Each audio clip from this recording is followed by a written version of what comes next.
মানুষের অবস্থান, সামঞ্জস্যতা, আশেপাশে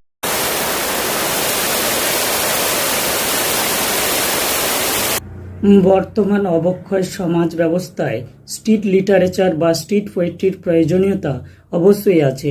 স্ট্রিট লিটারেচার বা স্ট্রিট পোয়েট্রিতে সমসাময়িক মানুষের অবস্থান, সামঞ্জস্যতা, আশেপাশের পরিবেশ পরিস্থিতি, চরিত্র, খেটে খাওয়া মেহনতি মানুষের মূল্যবোধ, দৈনন্দিন জীবনের অভাব অভিযোগ, চাওয়া পাওয়া, প্রান্তিক মানুষের কবিতা, কথা সাহিত্য, কঠিন বাস্তবতা, কল্পকাহিনী, রাস্তার ধুলোয় লুকিয়ে থাকে জীবনের গল্প, তা সংক্ষেপে ক্ষুদ্র পরিসরে বৃহৎ প্রকাশের প্রয়াস হল স্ট্রিট লিটারেচার বা স্ট্রিট পোয়েট্রি।